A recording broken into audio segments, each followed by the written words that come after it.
La principale zone de danger à surveiller est devant le camping-car à gauche, réponse A.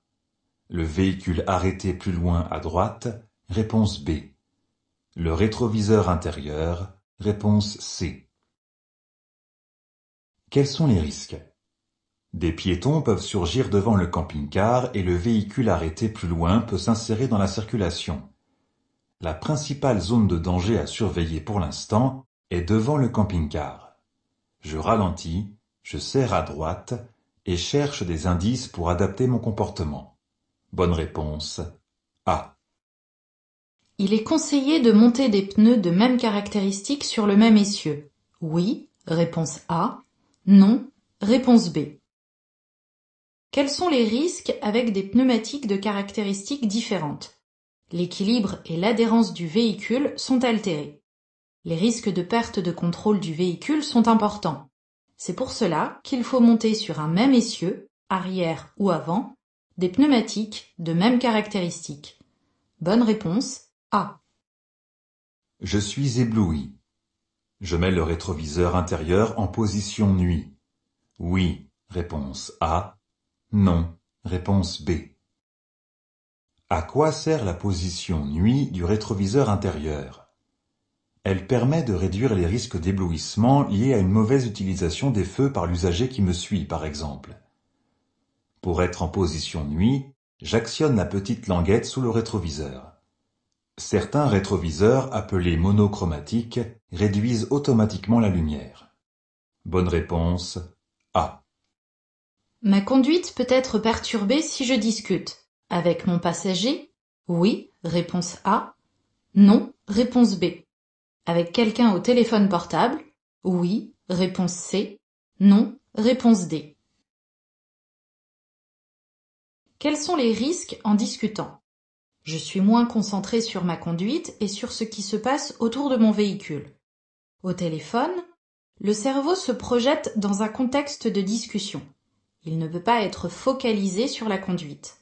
C'est pour cela qu'il est interdit de téléphoner avec le téléphone tenu en main. Bonne réponse A et C. La voie de droite est réservée aux bus. Réponse A. Je continue sur la voie centrale. Réponse B.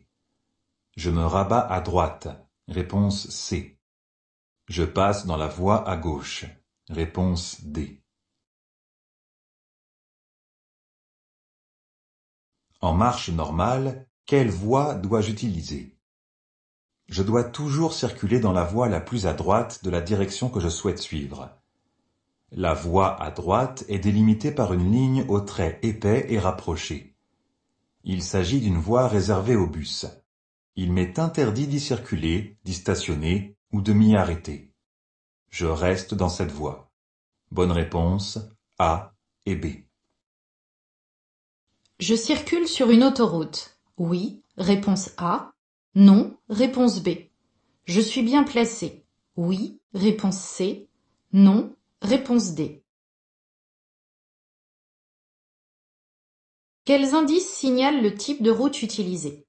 La couleur des panneaux de signalisation et les balises sont les seuls indices.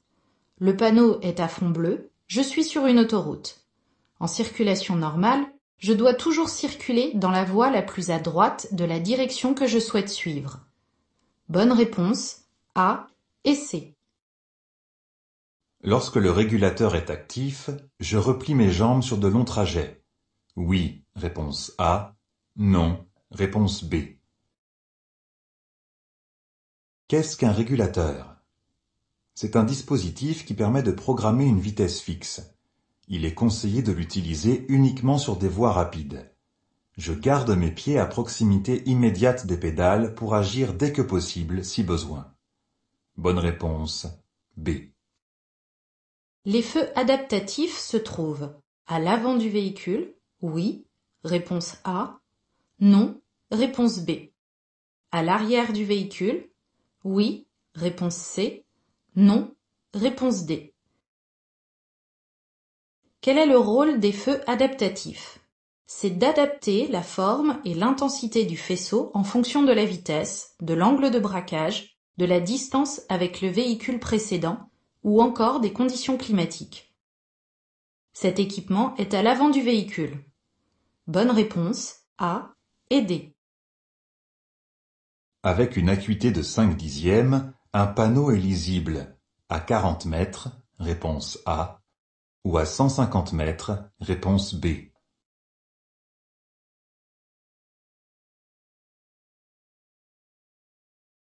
Pourquoi est-il important d'avoir une acuité visuelle d'au moins 5/10? La majorité des informations en conduite passent par la vue.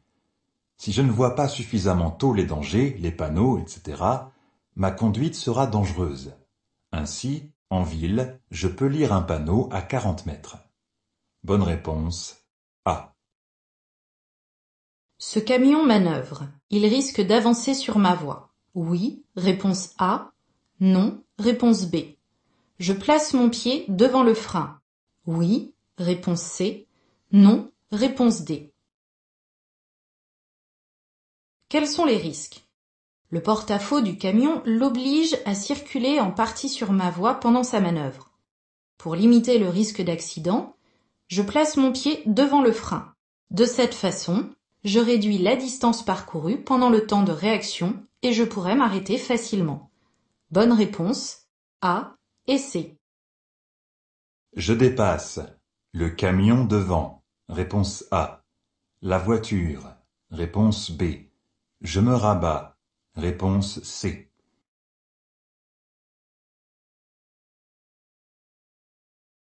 Quelles sont les règles en circulation normale?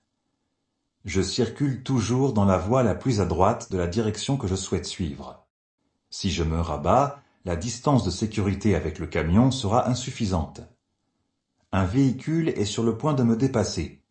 Je reste dans cette voie pour dépasser le camion en maintenant une bonne distance de sécurité avec la voiture devant moi. Bonne réponse A.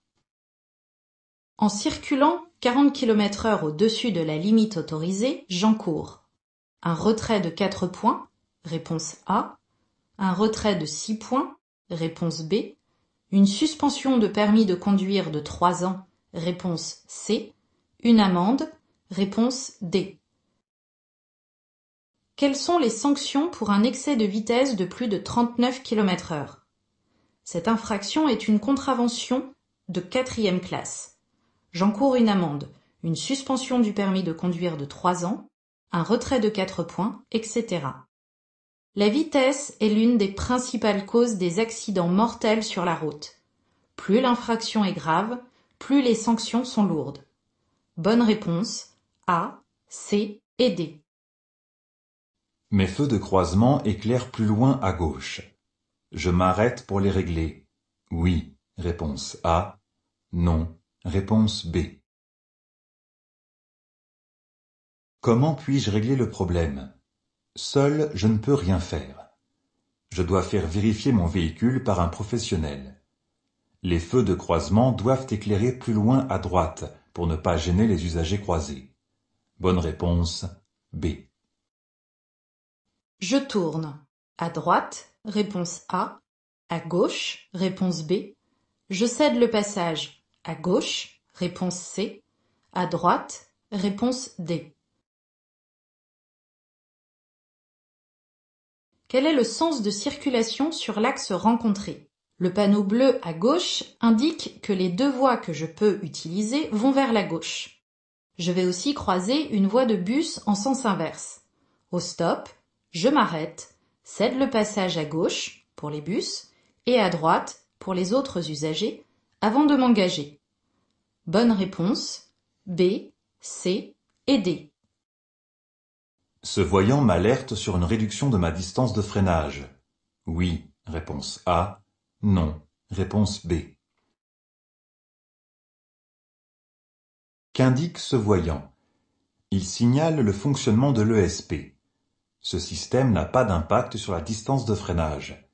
Mais lors d'une perte d'adhérence, je ralentis pour que la récupération soit plus facile. Bonne réponse B. Le stationnement sur la droite se fait en bataille, réponse A, en créneau, réponse B. Il est plus sécuritaire de stationner en marche avant, réponse C, en marche arrière, réponse D. Comment reconnaître les différents types de stationnement? Le sens des véhicules en fonction de la chaussée indique le type de stationnement. Le stationnement en bataille est perpendiculaire au trottoir. Stationner en bataille en marche arrière est plus sûr pour repartir. La visibilité est meilleure. Bonne réponse A et D. Je m'engage avec prudence.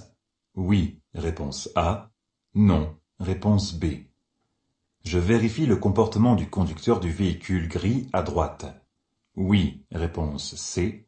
Non, réponse D. Que se passe-t-il? Des usagers peuvent s'insérer dans l'anneau. Je reste vigilant. Je m'engage avec prudence en m'assurant que le conducteur du véhicule m'a bien vu et va bien nous céder le passage. Bonne réponse A et C. Ne pas porter secours à des victimes d'accidents est considéré comme de la non-assistance à personne en danger. Oui, réponse A. Non, réponse B.